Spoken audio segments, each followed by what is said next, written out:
Assalamualaikum warahmatullahi wabarakatuh.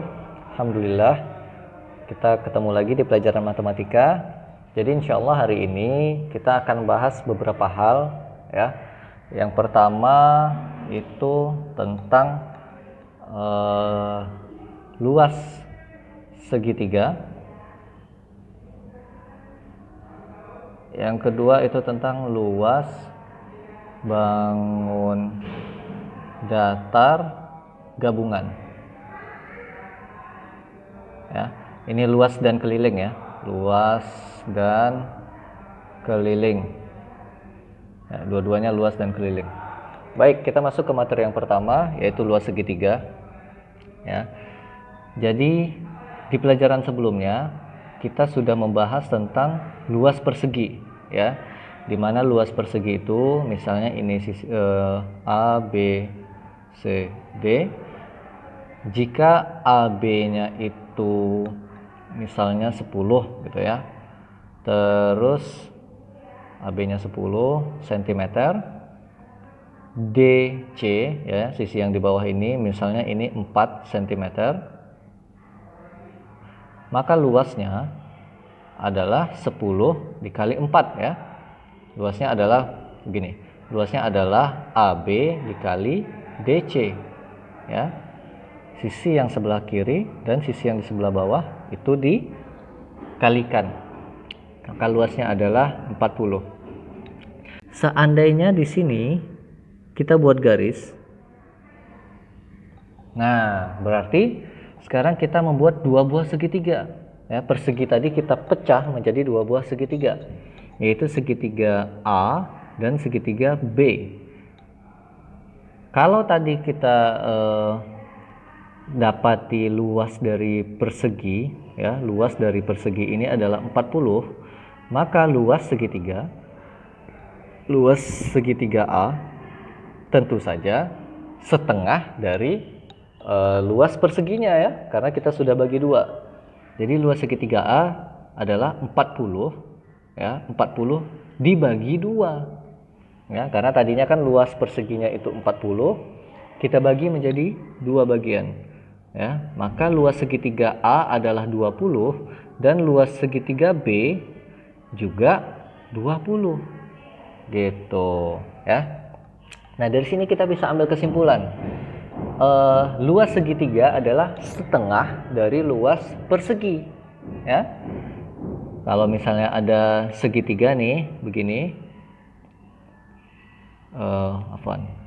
segitiga siku-siku ya. Nah, misalnya segitiga begini, ini misalnya ini misalnya tingginya kita sebut T, terus ini alasnya ya. Maka luasnya adalah T dikali A. Ya, ingat jangan sampai kita berhenti di tinggi kali alas ini ya. Karena kalau tinggi kali alas saja itu berarti kita menghitung luas persegi panjangnya. Ya. Namun kita sekarang menghitung luas yang segitiganya saja. Maka T dikali A ini harus dibagi 2 supaya bisa dapat luas bagian segitiganya ya. Contohnya, jika T-nya ini 6, A-nya ini 4 misalnya gitu ya, berarti kita masukkan saja rumusnya, 6 dikali 4 dibagi 2 ya. 6 dikali 4 adalah 24. 24 ini kita bagi 2 menjadi 12, maka luas segitiganya adalah 12 ya. Baik, insya Allah beres ya. Untuk luas segitiga mudah-mudahan bisa dipahami. Baik, sekarang kita lanjut ke luas bangun datar, luas dan keliling bangun datar gabungan ya, gabungan. Namun sebelum kita masuk ke sana, sebaiknya kita mengulang tentang tadi ada ketinggalan ya sedikit ya. Ini luas dan keliling segitiga. Nah, keliling segitiga ini ada hubungannya dengan rumus Pitagoras ya, yang sebelumnya sudah dipelajari. Rumus Pitagoras itu seperti kita ketahui adalah C kuadrat ditambah C kuadrat sama dengan A kuadrat ditambah B kuadrat ya.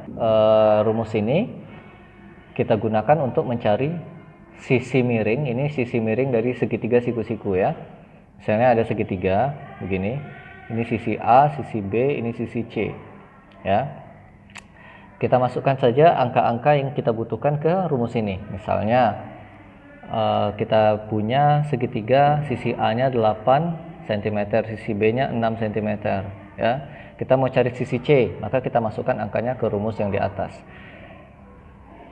Kita hitung saja. A kuadrat, A adalah 8 ya, 8 kuadrat itu jika ditambah dengan 6 kuadrat, maka sama dengan C kuadrat. Begitu ya konsepnya, C kuadrat. Sekarang kita hitung saja nih, 8 kuadrat adalah 64, 6 kuadrat adalah 36, maka totalnya semua 100 ya. Nah, tapi ingat 100 ini adalah C kuadrat ya, bukan C ya, C kuadrat. Maka untuk mencari C-nya saja, kita harus mencari akar dari 100 ya. Akar dari 100 adalah 10. Maka sisi C ini adalah 10. Baik. Jadi kita bisa ketahui kelilingnya adalah 10 ditambah 8 ditambah 6 gitu ya, maka hasilnya 24. Baik, sudah beres luas segitiga dan keliling segitiga ya, yang berkaitan dengan rumus Pitagoras. Kita lanjutkan dengan menghitung luas bangun datar, luas dan keliling bangun datar gabungan. Jadi misalnya ada bangun datar seperti ini.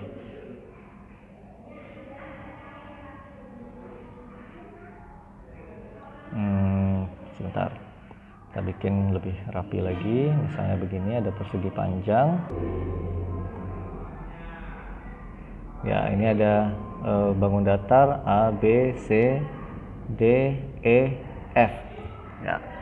Misalnya panjang yang A adalah 8, A ke F itu 8, terus A ke B misalnya itu 5, bukan 5, misalnya ini 4 ya. Oh ya benar, 5. Ini 5. Terus ini misalnya 6 dan ini 7 ya.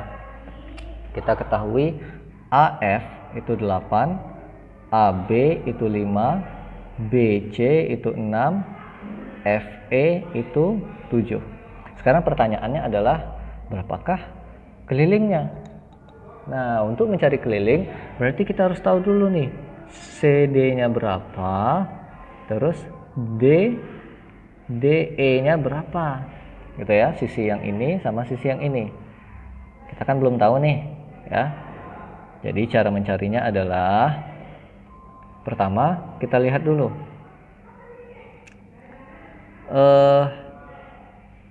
Di sini kalau kita tarik garis, nah panjang sisi yang ini sebenarnya kan sama dengan panjang sisi AB, ya. Maka di sini juga 5 cm panjangnya. Nah, kita lihat sisi ini ya, sisi ini. Sebentar, ini kita ganti ke sini ya. Sisi ini itu sebenarnya kan sisi yang atas ditambah dengan sisi yang di bawah, maka hasilnya akan 7 ya. Berarti untuk mencari CD kita lihat 5 ditambah berapa yang hasilnya 7 ya, atau 7 dikurang 5 maka hasilnya 2 ya. Baik, kita sudah dapat nih kalau CD itu 2 ya. Nah sekarang kita cari lagi, ini di luar saja ya, CD itu 2. Sekarang kita cari lagi DE. DE nya berapa? Kita lihat di sini, coba kita tarik garis ya. DE ini kan sama dengan sisi yang ini ya. Baik, kita lihat di sini BC panjangnya 6. Di sini kita nggak tahu, kita anggap titik-titik ya. Maka 6 ditambah titik-titik ini, maka dia hasilnya akan sama dengan yang di atas, 8 ya. Kita cari saja 6 ditambah berapa yang hasilnya 8 ya. Jadi 6 atau 8 dikurang 6 ya, sama dengan 2 ya, maka ini 2. Nah kita udah dapat nih yang ini 2 ya, hasilnya 2. Baru kita bisa cari kelilingnya ya. Kelilingnya adalah kita tambahin aja nih semua, 8 tambah 5 tambah 6 tambah 7 tambah 2 tambah 2 ya, maka hasilnya 30 ya. Nah, sekarang kita cari luasnya berapa, ya. Sebelumnya kita kan sudah belajar luas persegi dan luas persegi panjang, ya. Kita bayangkan kita potong nih. Kita potong menjadi dua buah bangun datar yang berbeda. Terserah kita bisa potong di sini, ya. Berarti ini persegi panjang 1 dan persegi panjang 2, ya. Kita coba pakai cara ini, ya. Kita coba pakai cara ini. Berarti persegi panjang 1 luasnya adalah 5 dikali 6, ya. 5 dikali 6. Berarti persegi panjang yang pertama itu luasnya adalah 5 dikali 6 sama dengan 30, ya. Persegi panjang kedua berarti luasnya adalah 7 dikali 2, ya. Yang kedua 7 dikali 2 sama dengan 14. Maka hasilnya adalah 44. Ya, itu kalau kita pakai cara yang pertama, kalau kita mau baginya di sini. Kalau kita mau baginya di sini bisa juga nih, di sisi yang ini. Nah, jadi persegi panjang yang pertama itu luasnya adalah 8 dikali 5, ya. Jadi yang pertama adalah 8 kali 5, hasilnya 40. Yang kedua itu adalah persegi, ya, 2 dikali 2. Yang kedua itu persegi 2 dikali 2, hasilnya 4. Maka sama aja, 40 ditambah 4 hasilnya 44. Baik, mudah-mudahan bisa dipahami, ya, kedua cara tersebut. Baik, sampai di sini dulu video kita. Mudah-mudahan bisa dipahami dengan baik. Kita tutup. Assalamualaikum warahmatullahi wabarakatuh.